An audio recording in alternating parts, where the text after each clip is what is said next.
All right, good afternoon or good morning. We are going to start with this warm up. It says solve the following system. This warm up is a review of how to solve systems, which is what we're doing today. But remember, now we're doing 3x3 systems. So go ahead and try to work this problem out. You want to pause this video, work on this problem, and then when you come back, I'll work it out with you, and then we'll move forward with our 3x3 systems for the day. All right, so I hope you took some time to figure it out and you got some values for x and y. What did you get? All right, so let's try it. So we know that 2x minus 3y is equal to negative 1 and y is equal to x minus 1. So we can take this x minus 1 and put it in place of y. So our new equation, because we're substituting, so our new equation would be 2x minus 3 times x minus 1 is equal to negative 1. So then we'll solve that. 2x minus 3x, we distribute, plus 3 is equal to negative 1. And so then we have 2x minus 3x is negative. Let me move that. So that's going to be negative 1x plus 3 is equal to negative 1. And I'm going to slide this up. And so then we're going to subtract 3 from both sides. So we have negative 1x is equal to negative 4. Divide both sides by negative 1, so x is equal to 4. So we have a value for x. Now we need to get a value for y. So we know that, let's see. We know that y is equal to x minus 1. So then that means that y is equal to 4 minus 1. So y is equal to 3. So we have a value for x and y. And then, of course, our last step is always going to be to check. And in order to check, we're going to take the x and y and fill them into our first equation. So 2x minus 3y is negative 1. So 2 times 4 minus 3 times 3, we hope, is negative 1. 2 times 4 is 8. Negative 3 times 3 is negative 9. And negative 8 minus 9 is negative 1. So that checks out. So x is equal to 4 and y is equal to 3. So in your notes for today, you are going to use these same steps plus a few more to solve 3x3 systems, because now we're trying to figure out what x, y, and z are. So our essential question for the day is, how do we solve systems of linear equations using substitution? So the problems that we do today will definitely yield themselves to substitution. Okay, so there's a different approach when you do substitution versus elimination. And so today we're just focusing on substitution, which means that you will be replacing x, y's, and z's with whatever is given to you.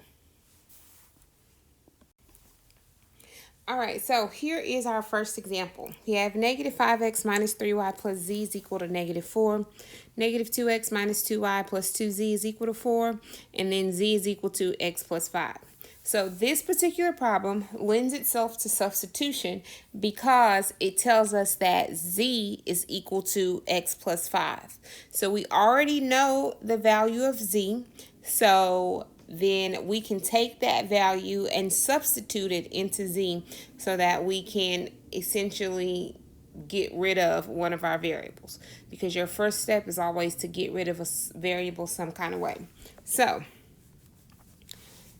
the first thing I'm going to do is I'm going to label my equations number 1, 2, and 3, just so I know which ones I'm speaking about specifically. And so then I'm going to first substitute number 3 into number 1. So I'm going to call this A. Substitute number 3 into number 1. So when I do that, I'm going to end up with negative 5x minus 3y plus, And I'm substituting here in place of this z, so I'm going to have x plus 5 is equal to negative 4. Then next I'm going to simplify, so I'm going to subtract 5 from both sides. And that's going to give me negative 5x minus 3y plus x is equal to negative 9, because those will cancel. And then I'm going to combine my like terms. So negative 5 and an x will give me negative 4x minus 3y is equal to negative 9. In this equation, I'm going to call number 4. And notice that number 4 only has 2 variables. So then my next step is I'm now going to substitute number 3 again into number 2.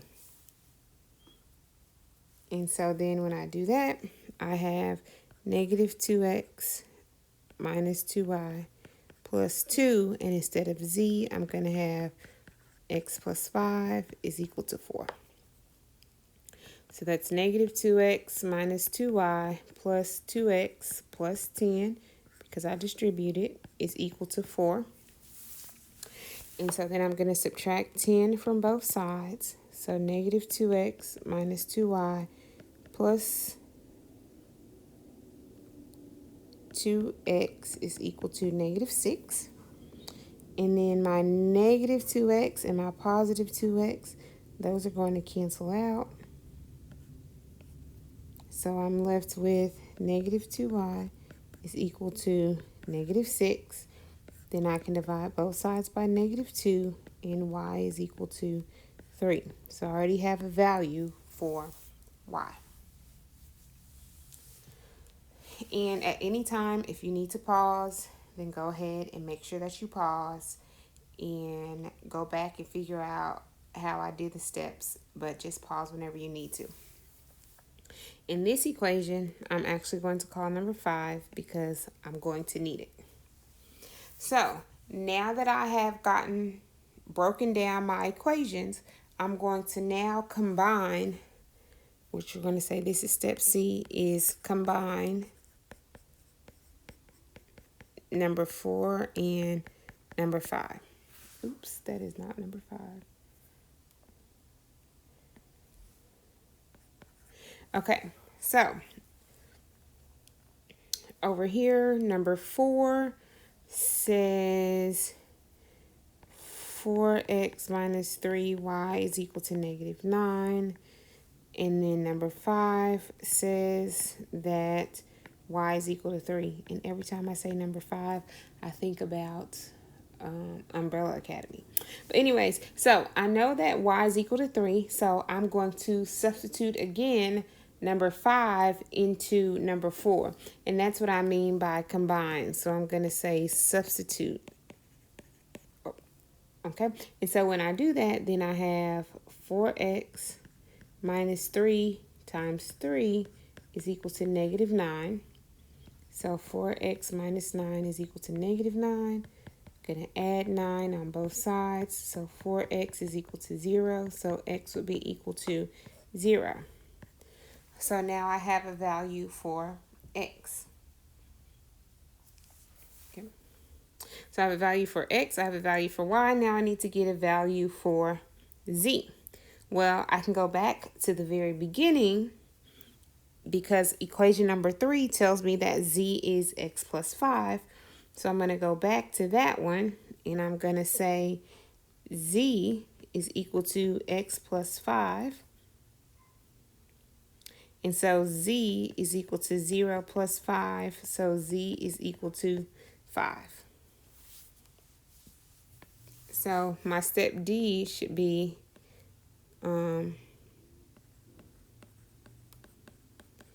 substitute back into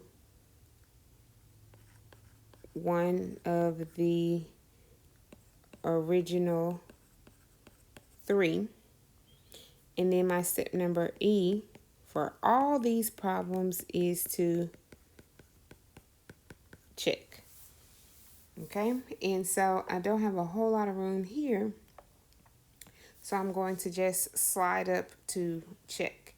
And when you check, you are checking back into one of your original equations.